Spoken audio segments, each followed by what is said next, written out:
something brand new tonight. All right, let's see. Go here. check it out.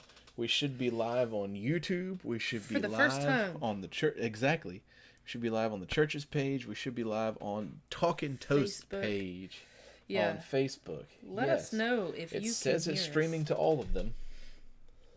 Let's see what happens That's here. awesome. Wild. All right, yeah, we Absolutely. are live. Can you hear it? For the first time. Exactly. It's working. Hey. All right. All right. This so, is kind of fun. We started a few minutes early tonight just to make sure that technology was going to agree with us. But you have a few minutes to grab a friend and grab a drink, but don't grab your friend's drink. Unless you're bringing it to your friend. Unless you're bringing it to your friend. Exactly. And that's totally okay. I'm going to be able to share it live tonight. I think. All right. This is just wild to me. All right. And there's the chat. And there's the chat. So let us know where you're joining us from tonight, whether you're watching on YouTube or Facebook, on the couple of Facebook pages that we have. Let's see. Yeah. Looks like we got a few people watching. Mm-hmm. Let us know if everything's working for you. This is I tested it out in the office. Yeah, it says hello toasters. You just it's a little bit of a lag on Okay. our chat back to you, but that's exciting. All right. All right, cheers to that. Cheers. All right. That's Talking Toast getting fancy. we're getting fancy. Mm-hmm. Thank you to Jim Keat for suggesting the fanciness. We really appreciate it. We just gotta scale up, you know? We did. Yeah, that's good stuff. But it should be one of those scale ups that nobody else notices. So. But us, but we're it's so much noticing. easier. It is easier. Because now we can go on multiple platforms. Yep. And we can see all of the things. Right. All of the comments should be on this post from the church, from YouTube, and from Facebook should show up right here. So we should be and able y'all to can't respond. see that, but we can see you. Hey, Christina K. Yamerick. Sorry, Yep. K-word Yamerick. This is awesome. It's Good working stuff. for Christina. So All right. we start Talking Toast at 8:28 every week to draw back the curtain on the creative process, to invite you in on our process, but also to make it more of a conversation. Absolutely. So it's 8:28. This is like the first It is time we're going to start on 8:28. time. The only thing I can't do over here is like it. But I can. So we can say, yeah, there you go. Perfect. All right. That's not hard. It's good stuff. It's good stuff. Well, yeah, it is 8:28. Yeah, and we start every week by asking the same simple question. Yeah. What is sustaining you? What is sustaining you? What is getting you by? What is your 808 beat? The thing that drives the music?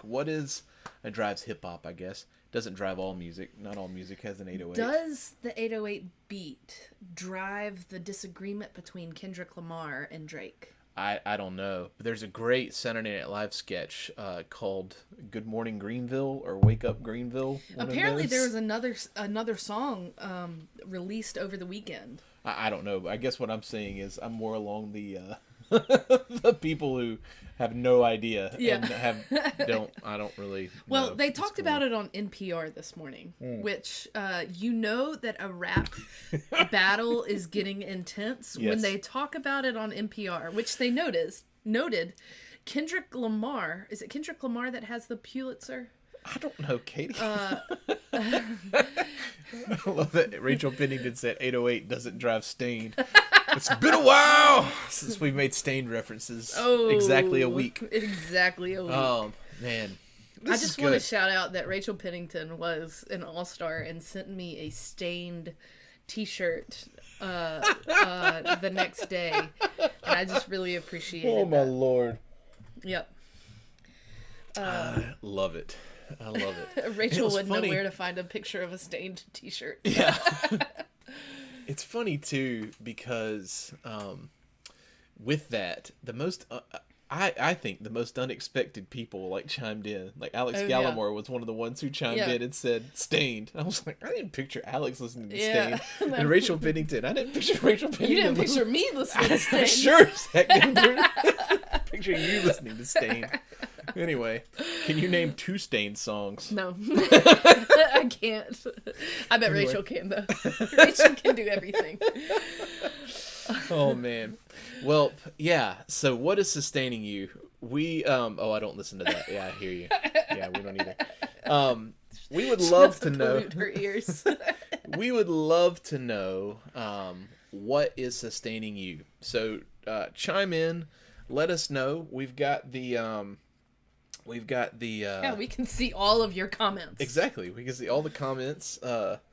We got Chantel Frell saying like the band. Yeah, Yes. exactly. Yeah, let us know what's sustaining you. What's getting you by? What's that thing that's saving your life right now? Do you want to go first? We didn't talk about this ahead of time. Yeah, what is sustaining me?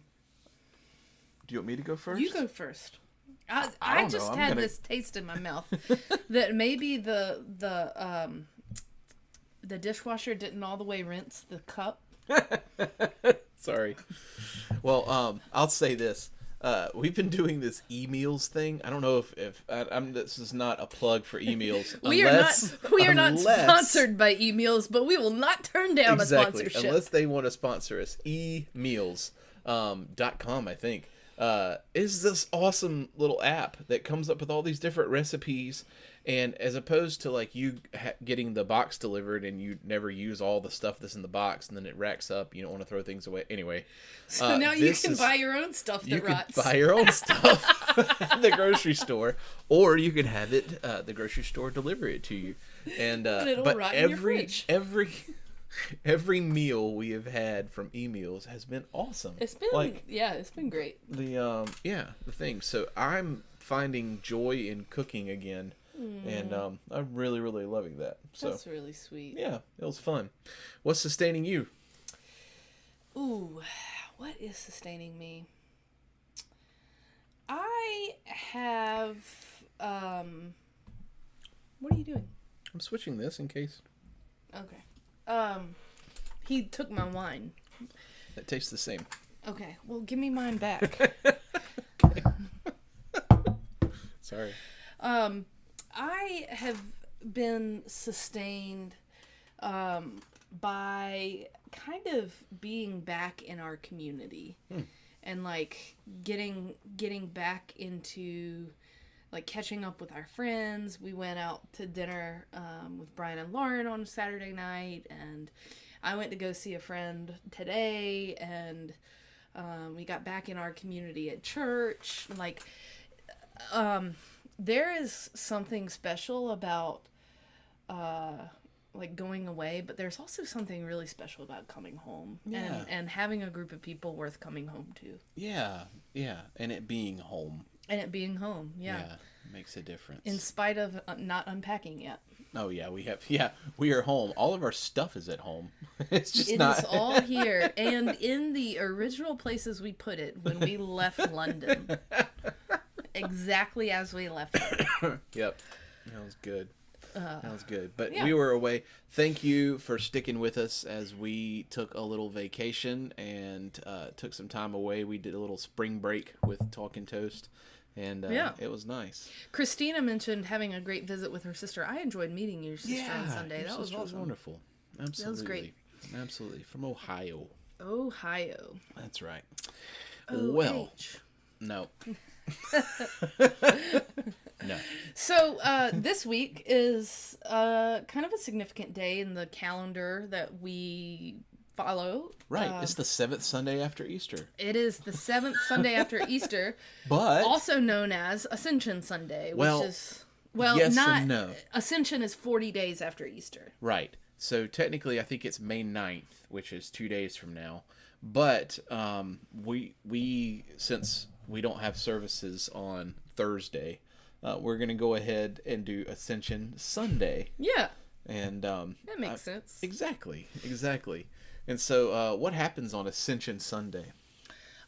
Something mysterious. Yes. You raise me up.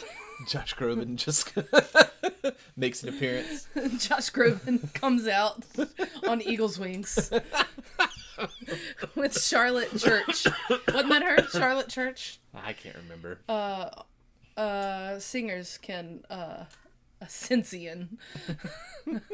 Singers can attest to. Charlotte Church and Josh Groban in the early 2000s had this great duet for, I think it was like On Eagle's Wings or something. Is that Eagle's Wings? Eagle's You Wings? raise me up so I can reach the mountain. No, that's You Raise Me Up. You raise me up. Isn't that Josh Groban? Yeah. Okay. Something Anyway. about Eagle's Wings and I don't know. Raise me up on eagle's wings. All right, so that's my enough. Josh Groban impression. If we did a Stained, we have to do a Josh Groban impression. So Sunday is Ascension Sunday, which, like, in the list of, like, important holidays for Christianity, it's not very high on my list. Very high on your Oh! list. I don't get super excited about celebrating it.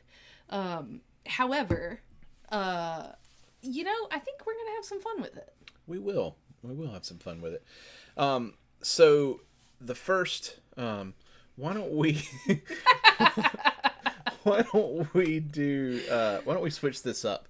So as we usually do the Acts passage first. Yeah. Why don't we Yeah. switch it up and do Luke first? Okay. Is that okay? Yeah. Since I'm preaching first, right? No, you're preaching first from the Acts passage. But we've talked all about Ascension, and that's in the Luke passage. It's also in the Acts passage. It is? Oh, well then, by Yeah. all means. I was wondering what you were asking about. I didn't realize. Because you were like, do you want the Ascension passage or do you want the Acts passage? And I was like, in my mind, I was thinking, like, the Acts passage is the Ascension passage. Well, here's what happens. Luke is the storyteller in both of these. In or both the of them. In both of them. And so, the Ascension is the hinge between the two books. yes. And it is in both books. Yes. Which Okay. you didn't know. I didn't realize it was in the Acts part. I did know, obviously, that it was in the Luke part. I didn't remember Acts 1. So why don't you start off then? And then we'll backtrack and go to Luke.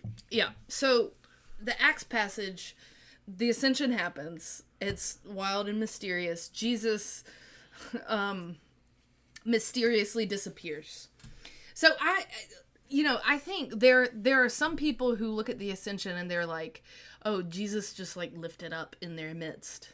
And it was just this whole thing where like he's just this floating ethereal being floating up to the sky, which maybe, yeah, that's fine. That's kind of what the text says. I am more skeptical. And Really?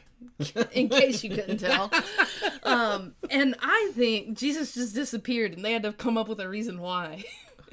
So something happens. Jesus disappears and there's silence on kind of the Jesus end of things. And so people are freaking out. And basically, Jesus tells them before he disappears or raises up or whatever he does, Scully vibes. Yeah. Jesus tells them, so you're just going to have to wait. And just kind of leaves them with this unanswered urge to do something. And I think that's really interesting because a lot of people have people who are religious and people who are kind of tangential to Christianity have this like urge to do things, do good things for people. And I think that there's a time for that for sure, but what I love about this Ascension story is that Jesus tells them like straight up, you gotta wait. You gotta wait on the Spirit, which what we know now isn't going to come to them for 10 days, but they don't know that. I mean, it could be 40 days. It could be 27 years or give or take a couple of days. So I find it really interesting that the last kind of instruction is to wait.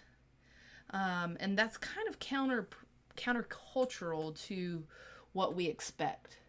Yeah, it's counterintuitive too. And certainly counterintuitive, especially like given the conversations that Jesus had during his life. So I love this idea of the power of waiting, and we have to hold that at the same time that we're holding the power of urgency. That waiting and urgency don't have to be diametrically opposed. They can be held together in tension. And to me, there's no better time to learn about that balance between waiting and urgency than when we're seeing mass protests. You know, like these students who are protesting are having to learn the balance between, and they're teaching us the balance between urgency and waiting. And we're watching as news comes that there's another city being bombed in Palestine. And it's hard too, because the expectation, we live in an instantaneous gratification type of world. Oh yeah. But really, these things could be stopped. Right. And so it's hard. I know. There is that tension in the waiting. I know. And there's an urgency in that because lives are at stake. Exactly. And yet, I think that there's, I mean, it's in a similar way that the sit-ins were a balance between waiting. I mean, literally waiting at the counters and urgency. It's almost like this kind of hurry up and wait motif. Happening there. Yeah. Which is hilarious because it's used to describe the government a lot. Yeah. The hurry up and wait thing. Yeah. I was just thinking about lines. I guess we just went to Disney recently, but that's kind of the thing. It's Chantel just said, "I hate the idea that violence is inevitable." Absolutely. Yeah. Absolutely. I do too. It could be stopped. You hurry up, but also like the implications of protest. You go too fast, and there's violence, or you wait too long, and there's violence. Yeah. And so it's really a no-win situation. That in many cases lives are at stake, particularly in this case. Well, I think it's interesting that we started off by talking about that time between Luke and Acts, and I had forgotten that the hinge was the Ascension. But I think it's interesting because Luke ends here. Excuse me. This is Luke 24 verses 44 through 53 that I'll be preaching on, and it ends here. The Gospel of Luke. It ends, and it talks about this very joyful, like it's an ending. It's Jesus ascends, and they go back and rejoice in the temple. And so it's very interesting. Like, I wonder what the amount of time between like the writing of Luke and the writing of Acts was there, and how much time Luke, because there is this certain amount of, with the disciples, they thought that like Jesus was coming back soon. Right.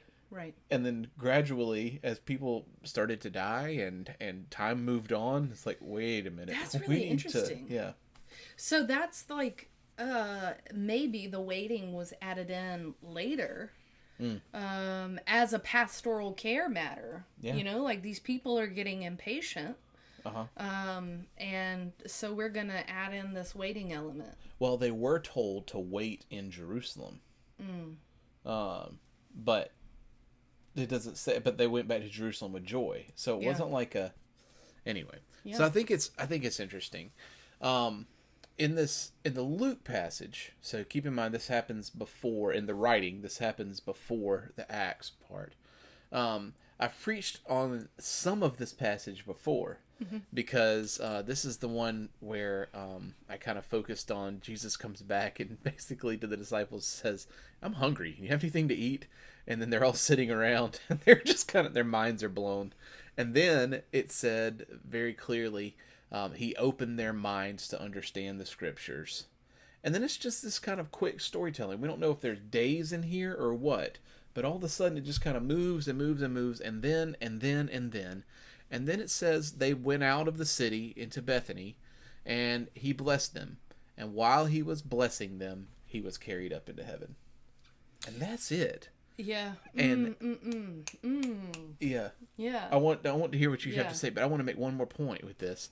There's one thing that Jesus says in here that really stuck out to me, and I'm wondering if this is where I'll head with the sermon, and that is, you are witnesses of these things.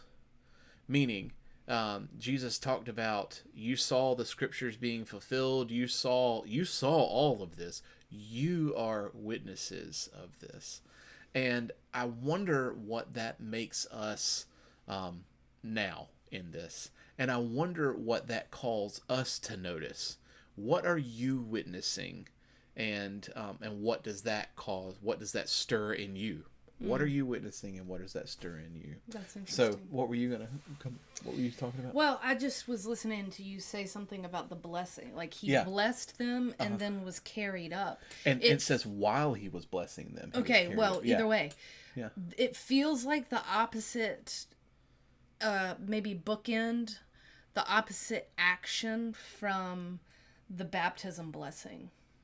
So there's the baptism blessing when Jesus' ministry begins and he's baptized, and what happens? The Spirit descends on him like a dove, and he is blessed. And so then we've got this opposite action happening where everyone else is blessed. And so it's like a giving over of the responsibilities, almost. Yeah. A giving up of power. Yeah. And see, I put that in my notes. Giving up of power and control. Yeah. So like, in a similar way, like thinking about the 7 days of creation, and on the seventh day, what does God do? God rests, which is a giving up of power, a giving up of control, or a giving over of power and a giving over of control. I think that's a model for us about what it means to be human beings on this planet. That we are to made in the image of God, to also give up power and give up control. So if Jesus then mimics that giving up of power, giving up of control, then maybe that's something we need to pay attention to. And then I see your dad's text about, can we learn to be patient in that? No. And there's also this, like, can we afford to be patient? No. You know what I mean? So No. there's like the giving up of power and control, and then also using every bit of power and control that we have to make a difference too. Yeah. The patience question is hard, because the patience critique has been used to uphold white supremacy. Let us not forget the letter to from Birmingham I knew you were going to jail. say that. Right? Yeah. The letter from Birmingham jail was written to white moderates who were telling Martin Luther King Jr. and others that they were moving too fast, and that if they would just be patient, things would change. And so the admonition for patience is rife with white supremacy, which is really hard. And so I wonder, like, we have to ask the question, these are humans writing this work. We have to ask the question, well, who does it benefit then to wait? Who does it benefit to be patient? And I think that in this book of Acts, it actually benefits the people to wait, because they are waiting to be empowered. And they have to be empowered and equipped to go out into the world. Which they will be. Which they will be in 10 days. They don't know it yet. But I want to be very clear there that that waiting can be, the admonition to wait and to be patient can be full of power moves. Yeah.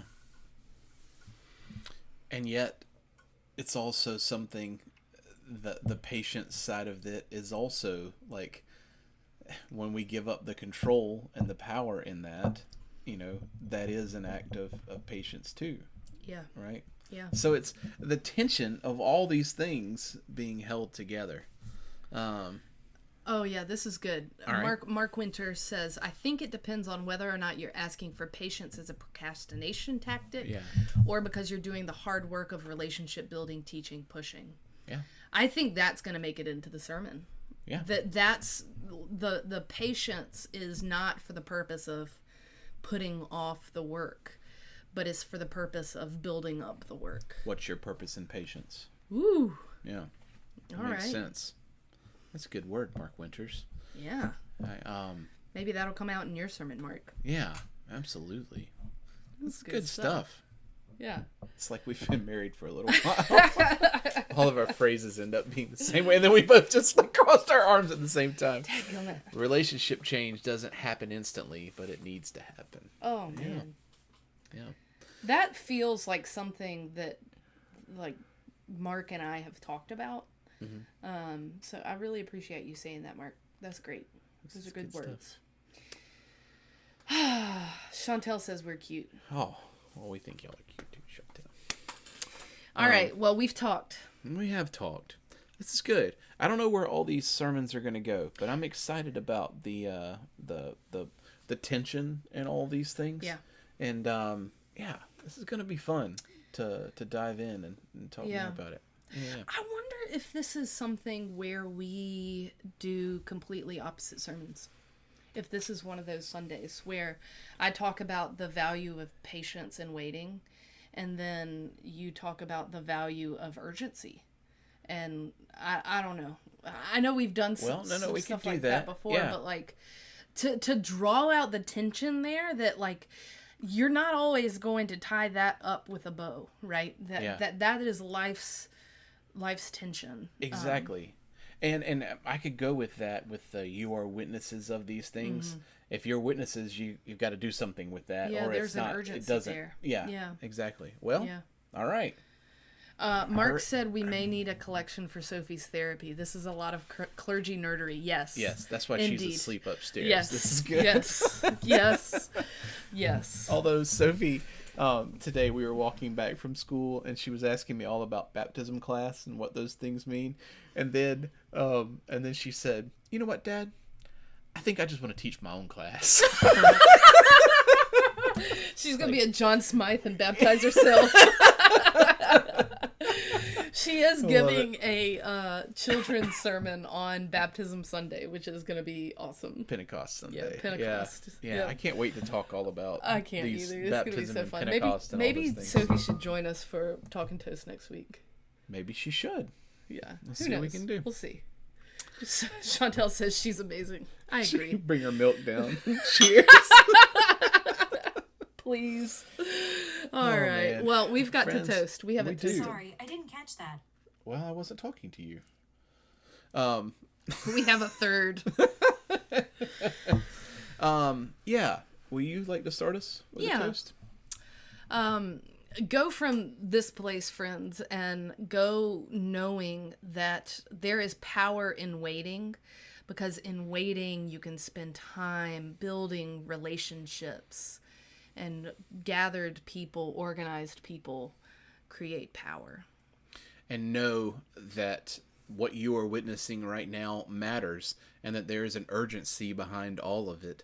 So may you find power in that. In that urgency. Because in the urgency and in your witnessing, what you see, what you are witnessing matters.